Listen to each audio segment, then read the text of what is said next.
새해를 시작하는 이 첫째 달에 특히 팬데믹으로 온 세상이 흔들거리고 있는 이 시대에 우리가 하나님 앞에서 어떻게 살아야 하는지 다시 한번 인감도장을 찍듯이 우리의 심장에 확실하게 다시 한번 정돈을 하고 올 한 해가 시작될 수 있기를 바랍니다. 무슨 노래를 부르며 살까? 노래에 날개가 있다는 것을 여러분 아십니까? 제가 노래에 날개가 있다는 것을 멘델스존을 통해서 배웠습니다. 중학교과 고등학교 음악 교과서에 멘델스존의 노래의 날개 위에라는 곡이 있었어요.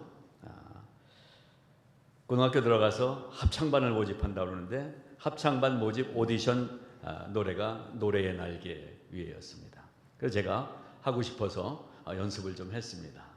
누가 잘하나 거울을 보면서 그래서 노래의 날개 위에 이렇게 시작하는 거 있잖아요. 이게 멘델스존의 작품이거든요. 근데 그 노래를 듣고 음악을 가까이 하고 살면서 노래에는 박자와 리듬과 또 운율과 멜로디 또 반주자와의 화음 이런 것들이 다 조화되는 거잖아요. 그런데 이런 음악적 요소가 다 채워져 있다고 해서 노래가 아니더라고요. 분명히 있을 건 다 있어요. 콩나물도 있고 오선지도 있고 다 있어요. 근데 노래가 아닌 노래들도 있더라고요. 74년도쯤에 처음 들었던 것 같아요. 이 사람의 목소리를. 피셔 디스카우라는 바리톤. 너무 감미롭고 그 슈베르트의 보리수를 부르는데 너무 좋았던 기억이 있어요. 좋다. 그러니까 있을 게 다 있는데 이 피셔 디스카우의 목소리에 담겨있는 그 마음이 담기니까 이게 노래구나 라는 것을 알게 됐습니다. 그리고 나서 찬양을 부르기 시작하면서 찬양을 찬양으로 접하기 시작하면서 마음만 담기면 아름다운 노래가 되는데 거기에 영성이 담기면 찬양이 되는구나. 이것을 깨닫게 됐습니다.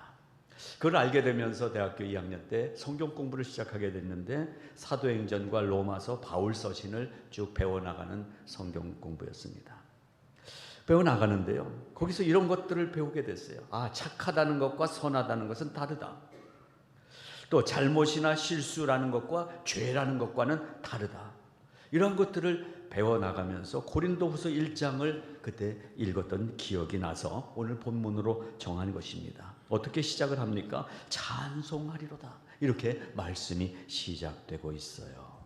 거기 보니까 자비의 하나님, 위로의 하나님, 환난 중에서 우리를 위로해 주시는 하나님, 그리스도의 고난은 가득 찼는데 그 그리스도의 고난으로 인해서 우리가 받는 위로가 넘쳐난다라는 이러한 이야기를 읽으면서 이분이 내가 찬양해야 될 분이라는 것을 확신할 수 있게 됐던 기억이 있습니다. 섬광과 같이 은혜의 시간이 있었던 기억이 납니다. 그래서 그때까지 저는 어떤 사람이었다고 말씀드렸습니까? 교회에서? 여러분 이미 다 머릿속에 이제 세뇌가 돼가지고 착한 오빠였잖아요. 착한 교회 오빠. 근데 착한 교회 생활을 훌쩍 뛰어넘고 그리스도의 심장으로 세계를 품고 매일을 살아가는 감격적인 생활신앙인으로의 삶을 볼 수 있게 됐다는 말입니다. 우리가 무슨 노래를 부르며 살까? 감격의 찬송을 부르면서 살 수 있기를 바랍니다. 감격의 찬양이 우리 안에서 심장을 흔들어대는 삶을 살 수 있기를 바랍니다. 근데 오늘 찬송하리로다 이렇게 시작이 되고 있는 이 말씀이 뭘 가르쳐주고 있습니까? 나중에 신학교에 들어가서 배우게 된 조직신학을 보니까요, 또 실천신학을 보니까요, 거기서 가르치는 모든 내용이 고린도후서 1장 3, 4, 5절에 다 들어가 있더라고요. 찬송을 하나님께 드려야 되는데 거기에 누구를 찬송하냐, 누가 찬송하냐, 어떻게 찬송하냐, 왜 찬송하느냐, 이게 조직신학이더라고요. 신앙생활이 종교생활이 되지 않기 위해서는 율법을 넘어서는 날개의 자유로움이 있어야 됩니다. 시인 하이네가 이 지구상에서 찾아볼 수 없는 유토피아를 그리면서 쓴 시가 바로 노래의 날개 위에 그대를 보내오리, 이 가사예요. 이 가사에 맨델스존이 곡을 붙인 거예요. 시인도 또 음악가도 어떠한 그 눈에 보이는 것을 너머에 있는 무언가를 보는 눈이 열리는데, 적어도 내가 예수를 믿는다, 하나님을 믿는다고 했을 때, 그러면서도 여전히 눈에 보이는 이 집사님하고만 자꾸 싸우려고 그래. 눈에 보이는 어느 목사하고만 자꾸 얘기를 하려고 그래. 아니, 우리의 눈이 열리는 것입니다. 그래야 불러야 될 노래를 부를 수가 있어요. 그 노래는 무슨 노래입니까? 찬송하리로다. 이 가사가 오늘 우리가 불러야 될 노래를 가르쳐 주고 있습니다. 신학의 신론도 들어가 있고, 기독론, 이 죄론, 또 구원론, 이 모든 종말론, 또 선교적 관심, 이런 모든 것들이 찬송하리로다라는 단어에 다 들어가 있는 것을 발견할 수가 있게 됐어요. 새해를 맞으면서 첫 번째 우리 시리즈 제목으로 어떻게 살아야 하나라는 주제의 말씀을 나누면서 오늘 무슨 노래를 부르며 살까라는 제목을 통해서 저와 여러분이 이 노래를 부르며 살아야 되겠다 결심하는 시간이 되기를 바랍니다. 육하 원칙에 의해서 말씀드립니다. 누구를 찬송합니까? 여호와 하나님을 찬송합니다. 누가 찬송하는 겁니까? 아이노스가 찬양. 그러면 70점쯤 돼요. 내가 찬양하는. 오늘 잠시 후에 우리 두 분이 찬양을 인도해 주실 텐데 누가 찬양할 거예요? 내가 같이 찬양하는 거예요. 어떻게 찬양해야 되는가? 여기 나와요. 넘치도록 찬양해야 돼요. 넘치도록. 여러분, 거룩을 오해하지 마십시오. 거룩, 그게 거룩이 아닌 거 아시잖아요. 거룩하게 오늘 찬양할 거예요. 거룩은 넘쳐나는 것입니다.